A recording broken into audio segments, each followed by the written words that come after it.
ditolong sama Allah, dan Allah hanya akan menolong kalau kita menolong orang lain, baik mitra kita maupun leader kita.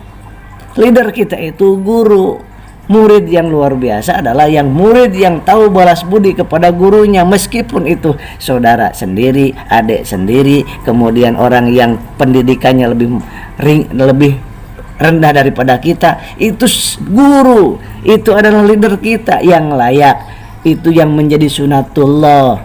Jangan gak ridho, jangan gak ridho kita ini kerja poinnya kok ke atas. Nanti juga kan yang di bawah kerja juga poinnya ke Anda juga. Tidak ada Allah tidak ada Allah mendolimi diri kita. Lakukan kita yuk, semangat, optimis. Kita kerja di mana saja enak. Kita kerja di rumah sakit, kita kerja di perusahaan, kita kerja di kantoran, kita kerja apapun, terus pikirannya negatif. Enak banget ya saya yang kerja, ownernya tidur-tiduran dapat uang. Enak banget ya saya yang kerja, direkturnya cuma tanda tangan dapat uang. Kalau pikirannya gitu, itu pikiran orang yang nantinya akan menderita hidupnya dan akan malas dalam segala hal. Akhirnya akan tidur-tiduran di rumah. Kenapa? Karena merasa menguntungkan orang itu rugi. Padahal Rasulullah itu sebaik-baiknya jual beli adalah yang menguntungkan pembelinya. Sebaik-baiknya bekerja sama adalah yang menguntungkan partner kerjanya. Gak usah mikirin keuntungan kita. Yang dipikirin adalah bagaimana kita menguntungkan mereka, bagaimana diri saya manfaat buat mereka. Maka Allah jamin kita akan dibantu oleh Allah. Meskipun gak secepat orang lain yang ngejar-ngejar, tapi pasti akan dibantu sama Allah. Karena inti daripada kedekatan dengan Allah adalah innallaha ma'as-sabirin, orang-orang yang sabar, yang selalu bersama dengan Allah. Dan innallaha la yuhibbu mukhtalan fakhura, Allah sesungguhnya tidak akan menyukai, tidak mencintai siapa saja yang dalam hatinya ada kesombongan.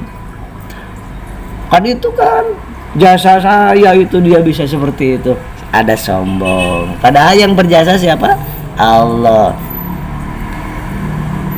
Yang menempel-nempelkan dari dulu sampai sekarang, runtutannya itu, jaringannya siapa kalau bukan Allah?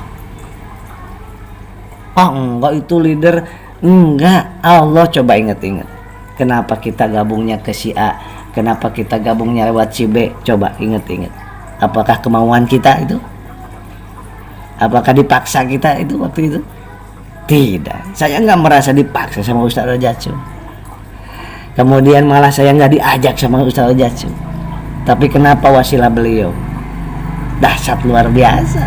Itu ada sesuatu yang Allah sembunyikan, rahasia hikmah di dalamnya, agar supaya kita merasa apa saya ini, siapa saya ini, tidak ada apa-apanya. Engkau yang punya segalanya, engkau yang memiliki segalanya, dan tugas saya adalah melakukan kebaikan agar engkau memberikan pertolongan kepada hamba. Saya akan membantu menyukseskan orang, siapa aja yang mau sukses, dan itu agar engkau menyukseskan hamba, agar hamba ada manfaatnya di dunia ini. Dan apapun yang saya lakukan, gak usah melihat ke atas, gak usah melihat enak ya di atas ya, yang enak ya dapat poinnya ke atas. Saya sedikit pun gak pernah ada pikiran gitu. Enggak loh, enggak. Mungkin rada aneh sahabat-sahabat, tapi saya enggak ada sedikit pun, enggak ada. Demi Allah enggak ada sedikit pun berpikiran seperti itu, karena itu hal yang tidak lazim. Contohnya saja, enak banget ya bapak ibu saya di rumah, tapi saya kerja dikasih uangnya. Ada anak yang kayak gitu? Kemudian bilang kita, enak banget ya guru saya sekarang udah tua, kemudian udah di alam barzah, saya baca Al-Quran, dia dapat pahalanya. Saya dakwah, dia dapat pahalanya. Almarhum guru ke saya sedekah, dia dapat pahalanya. Enak banget ya dia jadi guru. Menyesal kita jadi muridnya. Masya Allah. Nah di sini juga kayak gitu. Gak mungkin kita menyesali kita punya orang tua. Gak mungkin kita menyesali kita punya guru.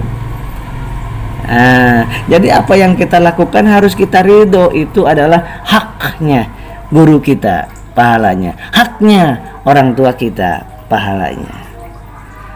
Ya, apalagi mitra dan leader sama-sama bekerja. Ada yang kerjanya lewat berdoa, ada yang kerjanya lewat kerja keras fisik, ada yang kerjanya lewat Facebook, WA dan medsos, ada yang bekerjanya lewat tiba-tiba bergerilya gitu ya, nggak kelihatan. Itu terserah caranya bagaimana, tetapi yuk kita bersihkan hati-hati kita supaya ada yang merasa sekarang kesulitan dalam menggapai apa yang dicita-citakan, bisa jadi rem tangannya belum Anda lepaskan. Yuk kita lepaskan. Sama, saya juga sedang belajar, sedang berlatih. Itulah yang membuat kenapa saya senyum terus.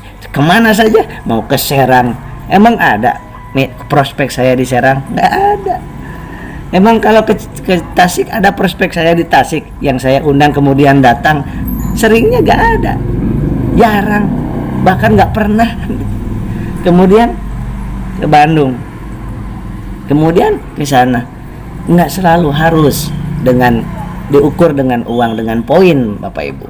Tapi ukurannya adalah Allah suka enggak pada saya, Allah suka enggak pada perjuangan saya. Itu kelelahan kita, keringat kita, tetesan bensin kita tidak akan disia-siakan sama Allah Subhanahu wa taala. Kita juga harus berterima kasih kepada Pak Haji Febrian Agung. Saya ucapkan terima kasih Pak Haji Febrian Agung, kepada para founder, kepada para leader, luar biasa, sangat luar biasa. Guru-guru saya, ustadz-ustadz saya yang sudah membantu saya dari nol sampai sekarang dan sampai seterusnya. Begitupun tim-tim yang sangat luar biasa yang ada di dalam naungan di bawah N99, dan insya Allah semuanya diberkahi, dimudahkan, dan kita bisnis bersama Allah, bisnis secara Rasulullah. Rasulullah nggak pernah mikirin rugi, nggak pernah mikirin merugikan. Yang penting gimana supaya manfaat buat orang. Kalau kita mulai sekarang yuk kita belajar seperti itu, insya Allah dimudahkan, insya Allah ditentramkan hati kita. Capek sih, tapi hati kita adem. Capek sih, tapi hati kita enggak gerusulo, enggak kemerungsung, enggak emosi, enggak ngeluh, enggak. Kenapa? Karena enggak ada yang enggak merasa dirugikan diri kitanya. Kita melakukan sesuatu lillah. Kalau lillah mah nggak bakal lelah. Orang yang suka lelah itu adalah yang nggak lillah. Nah itu yang kita sedang belajar. Saya ngajak kepada diri saya untuk berlatih terus tentang hal ini. Remnya dikendorkan, remnya dilepaskan supaya pas digas sedikit juga. Tapi kalau direm tangan, mau digas sekencang setenaga juga diem aja, cuman kerja suaranya kenceng, tapi nggak kemana-mana, diem aja di tempat. Kenapa? Rem tangannya, hatinya ada yang kotor. Yuk kita mudah-mudahan dibersihkan hati kita. Ini semata-mata video ini untuk penyemangat dari pribadi saya. Kalau misalkan ada yang manfaat dari kata-kata saya, silahkan ambil, itu dari Allah. Kalau ada yang buruknya, itu dari kebodohan saya pribadi yang sedang belajar. Demikian, assalamualaikum warahmatullahi wabarakatuh.